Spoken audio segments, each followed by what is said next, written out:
मेरे बच्चे, कैसे हो तुम? मैं तुम्हारी माता आज तुम्हारे लिए एक बहुत ही खास संदेश लेकर आई हूँ। इसे अंत तक ध्यान पूर्वक पूरा सुनना। मेरे बच्चे, इसे बीच में छोड़ने की गलती मत करना, अन्यथा बहुत कुछ छूट सकता है। मेरे बच्चे, आज मैं जो सच सबके सामने प्रकट करने वाली हूँ, उसकी कल्पना भी किसी ने नहीं की होगी।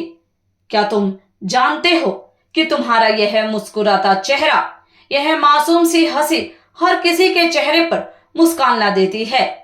तुम्हारे घर का वातावरण भी तुम्हारी मुस्कान से ही रोशन होता है। परंतु जब तुम्हारा मन भारी हो जाता है, जब तुम्हारी आंखों से हंसी खो जाती है, तो तुम्हारे घर में भी सन्नाटा छा जाता है। कई दिनों से मैं देख रही हूं कि तुम्हारे अंदर कुछ ऐसी बातें पल रही हैं जो तुम्हें भीतर ही भीतर खाए जा रही हैं। मेरे बच्चे, आखिर ऐसा क्या है जो तुम्हारे मन में, जो तुम सबसे छुपा रहे हो? कौन है जिसने तुम्हारे सुख चैन को छीन लिया है? किस कारण तुम इतने गुमसुम रहते हो? क्या कोई ऐसी घटना घटी है तुम्हारे साथ जिसने तुम्हें अंदर तक हिला दिया है? कोई ऐसी घटना जिसकी तुमने कभी कल्पना भी नहीं की थी? मेरे बच्चे, मैं जानती हूं कि तुम्हें सबसे बड़ा दुख यही है कि तुम अपने दिल की गहराइयों को दूसरों के सामने खोलकर रख देते हो।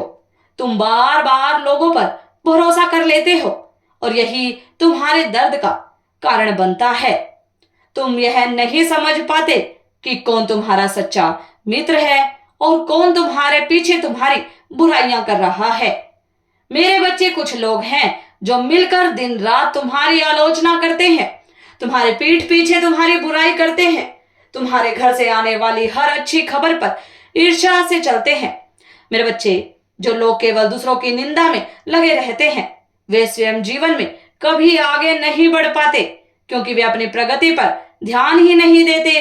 वे केवल दूसरों को गिराने में, दूसरों की राह रोकने में समय गंवाते हैं। जबकि जो लोग अपनी प्रगति पर ध्यान केंद्रित करते हैं, वे निरंतर आगे बढ़ते हैं। उनके लिए यह आलोचनाएं, यह बुराइयां केवल शोर मात्र बन जाती हैं। इसलिए तुम्हें इन बातों को दिल पर नहीं लेना चाहिए।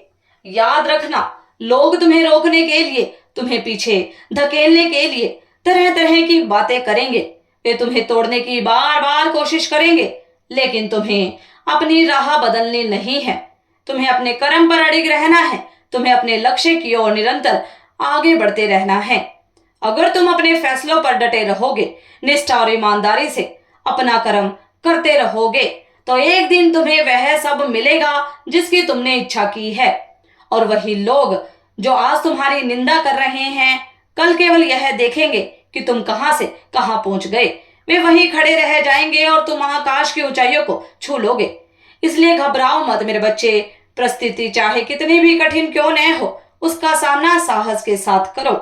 तुम्हारा मार्ग कठिन अवश्य है, लेकिन उस मार्ग पर चलकर ही तुम अपनी सफलता प्राप्त करोगे। मेरे बच्चे, मैं देख रही हूं तुम्हारा मन कैसे दम घुटता है उन लोगों के बारे में सोचकर जिन्होंने तुम्हारा भविष्य खराब करने की पूरी तैयारी कर ली थी। वे लोग तुम्हारे सामने मीठे और दोस्त जैसे बने रहते हैं, लेकिन तुम्हारी पीठ पीछे तुम्हारे लिए गड्ढे खोदते हैं। जबकि तुम तो ऐसे इंसान हो जिसका किसी से कोई बैर हो ही नहीं सकता। तुम्हारे हृदय में कभी किसी के लिए शत्रुता नहीं रही, फिर भी कुछ लोग तुम्हें दुख देने में पीछे नहीं हटे।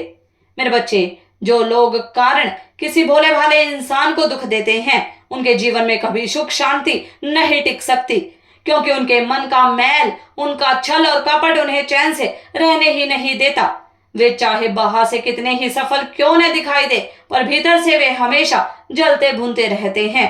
और याद रखना, जिसने तुम्हारे साथ गलत किया है, उसके कर्म ही उसे ऐसा फल देंगे कि वह जीवन में दोबारा वही गलती करने से पहले कई बार सोचेगा।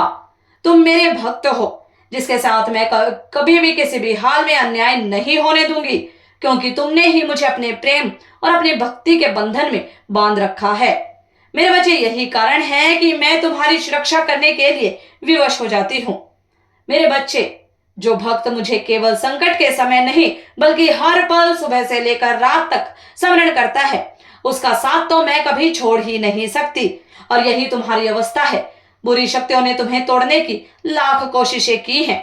उन्होंने तुम्हें अपने वश में करने की भी बार बार अनंत कोशिश की है। तुम्हें हानि पहुंचाने के लिए उन्होंने अनेक प्रयास किए, लेकिन हर बार तुम बच निकले। क्यों? केवल अपनी भक्ति के बल से।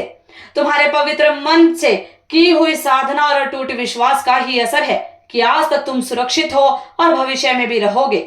हाँ, मैं जानती हूँ कई बार तुम्हारी आर्थिक स्थिति तुम्हें बहुत दुखी करती है। तुम चिंताओं में घिर जाते हो, परेशान रहते हो। पर मेरे बच्चे, तुमने कभी यह गहराई से नहीं सोचा कि धन केवल भौतिक सुख ही तो दे सकता है। असली सुख, शांति, असली आनंद तुम्हें केवल ईश्वर की कृपा से ही मिल सकता है। तुम्हारी भक्ति ने उस ईश्वर को प्रसन्न कर दिया है जिसने यह संपूर्ण ब्रह्मांड रचा है। जब वही तुम्हारे साथ है तो तुम्हें किस बात का भय? मेरे बच्चे, यह कभी मत भूलना कि तुम्हें जो मन की शांति, जो आत्मिक आनंद और जो दिव्य ऊर्जा का अनुभव हो रहा है, वह केवल ईश्वर के स्मरण का ही परिणाम है। यह आनंद संसार की किसी भी भौतिक वस्तु से प्राप्त नहीं हो सकता। इसलिए अपने हालातों से दुखी होकर कभी ईश्वर से नाराज मत होना, ईश्वर को मत भूल जाना, क्योंकि यदि वही तुम्हारे साथ न हो तो यह संसार और इसमें मौजूद कुछ भी स्थायी न रह पाएगा। और सुनो, यदि तुमसे कभी कोई गलती हो भी जाए तो भी तुम्हारी माता तुमसे नाराज होकर तुम्हें अपने से दूर नहीं करती। वे तुम्हें दंड देने के लिए नहीं बल्कि समझाने के लिए सामने आती हैं। वे तुम्हें अवसर देती हैं कि तुम अपनी गलती को पहचानो और खुद को सुधारो। वे तुम्हें सिखाते हैं कि कहाँ चूक हुई और किस ओर तुम्हें कदम बढ़ाना चाहिए। इसलिए मेरे बच्चे, अपने आप को कभी अभागा मत समझना। तुम सच में बहुत भाग्यशाली हो, क्योंकि महाकाली की असीम कृपा तुम पर बरस रही है। उनका स्नेह, उनकी शक्ति और उनका आशीर्वाद ही तुम्हारी सबसे बड़ी संपत्ति है। जिनके सर पर ईश्वर का हाथ हो, उन्हें संसार की कोई ताकत झुका नहीं सकती। मेरे बच्चे, यह विश्वास कभी डगमगाना मत कि मैं तुम्हारे साथ हूँ। चाहे परिस्थितियां कैसी भी हो, चाहे लोग कितना भी छल कपट करे, तुम्हारी रक्षा हमेशा होगी। तुम्हारा भविष्य उतना ही उज्जवल है जितना तुम्हारा विश्वास मजबूत है। हारना मत, अपने अंदर की शक्ति को पहचानो और अपने जीवन में आगे बढ़ते रहो। यही तुम्हारा उत्तर है और यही तुम्हारी विजय का मार्ग है। मेरे बच्चे, सदा खुश रहो, तुम्हारा कल्याण हो। इस संदेश को सार्थक करने के लिए 999 अवश्य टाइप करें। अगर आप भी माता रानी पर भरोसा करते हैं तो मेरी इस वीडियो को लाइक, शेयर, सब्सक्राइब करें और माता रानी का आशीर्वाद प्राप्त करने के लिए जय मां काली अवश्य टाइप करें। धन्यवाद।